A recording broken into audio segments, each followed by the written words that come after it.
Hello, my name is Dan Hennen. Today is July 11th, 2017. I'll be joined with guest host Greg Fernandez Jr.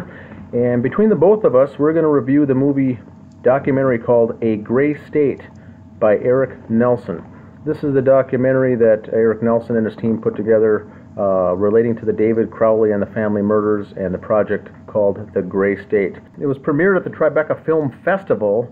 The film, once again, is a documentary called A Gray State, not to be confused with the Gray State project that David Crowley was working on, or Gray State: The Rise, the documentary that David Crowley did. But this is called A Gray State, which is really just a documentary based on this whole events of the deaths of the family of three in Apple Valley, Minnesota. Is that a good way to summarize it, Greg? Yeah, it's basically a documentary of the documentary and of the life of David Crowley, and more so, not really his life, but his death is kind of what it seems to really be focused on. And this whole alt-right thing, the key word that I keep hearing is alt-right, right-wing, you know? It's like, wait a minute. Yeah, it's really pushing the envelope there on some of these reviews of the movie. Yeah, and there's no facts to really back up any of this alt-right crap. So. Yeah, and the movie was, the documentary that Erik Nelson directed was taking, I think it was up to 13,000 hours of different footage and audio and home movies and selfies. And, David awfully seemed to film a lot at home all the time. Anything that came up, it seemed to film. So once they got a hold of all of this footage and video and photographs and video, they really went to town on making this movie, and it really brought out some new things. Now, I haven't seen it myself, and neither have you, but it just came out. It was previewed in the Tribeca Film Festival. Now, lately, it was shown in the Nantucket Film Festival, and then I think next month it makes its premiere in the Australian Film Festival. Now, tonight's show topic will really be the reviews that we're seeing on this website called the Rotten Tomatoes movie review website. And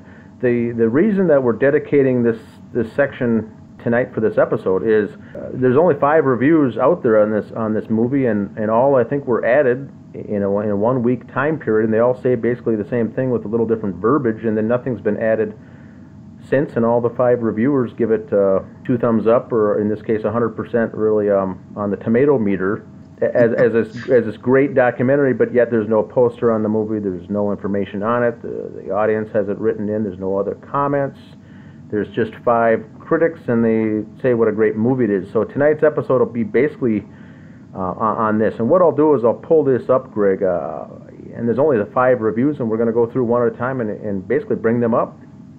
How does that sound for you? Cool, sounds good. Yeah, I think people should, check out this site, and if they want to, start leaving comments. I think I might just leave a comment here in a day or two. Yes, good idea. And the other thing too is reviewing these comments and reviewing these reviews.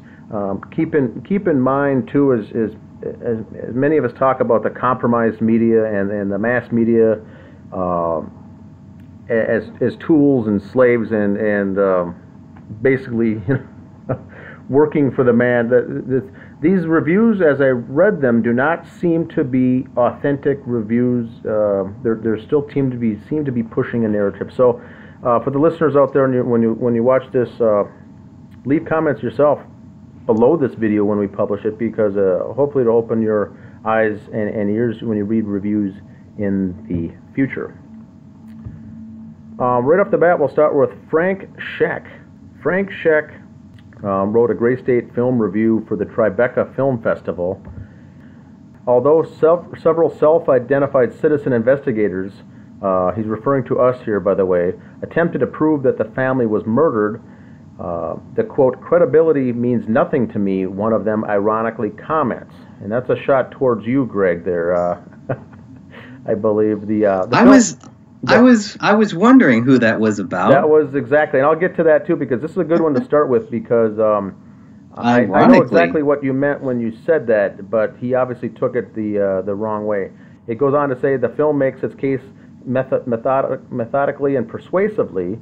Nelson, who's produced such Werner Herzog documentaries such as Grizzly Man, Herzog returns the favor by serving as this film's executive producer, clearly knows his way around obsessive personalities, and in Crowley he's found a compelling textbook example of obsession descending into madness.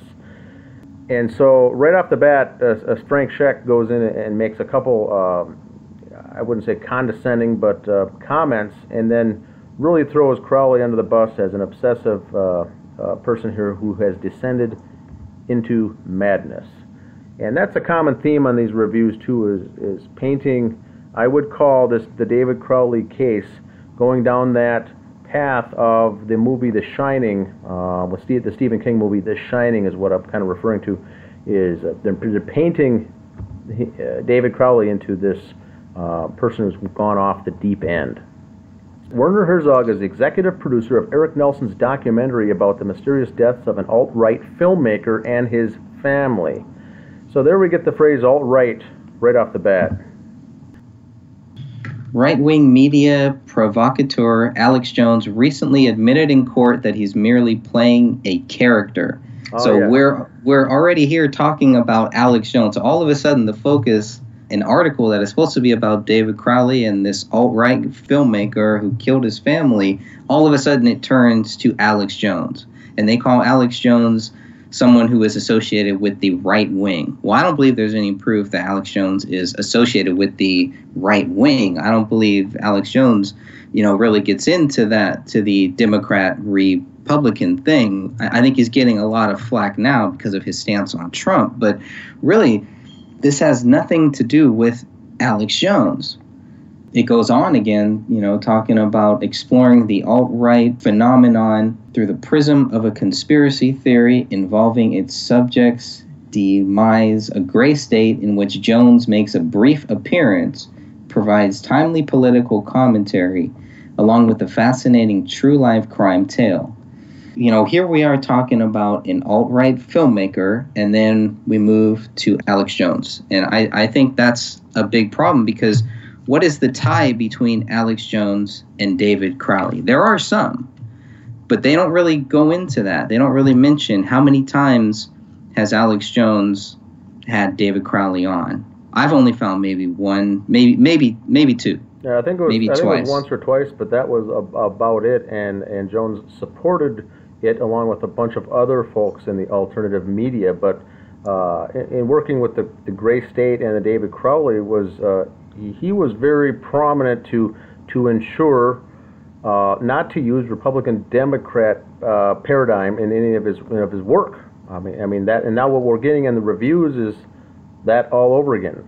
The shoving the left side, right side, divide and conquer, and that was not Crowley's aim, I think, from being a libertarian standpoint on this project, is to mainly open up their eyes and educate the people, not left-right paradigm, not left, alt-right and everything else. But the review right away goes into this Alex Jones connection, and as a discrediting attempt. Erik Nelson has also said he would consider David Crowley a libertarian. And I think we're going to find that too. It's like, well, where is this alt-right thing coming from? Like, why are these articles so slanted? I don't think that this movie is going to solve what really happened. But maybe I'm wrong. Wouldn't be the first time. Now, the self-identified citizen investigators, I think he's referring to you and I. Why do you think that's us? That's so funny. That is exactly because one of your quotes on your exchange with Sean Wright right at the beginning on an instant message was, "You're going to lose all credibility if you go down this road."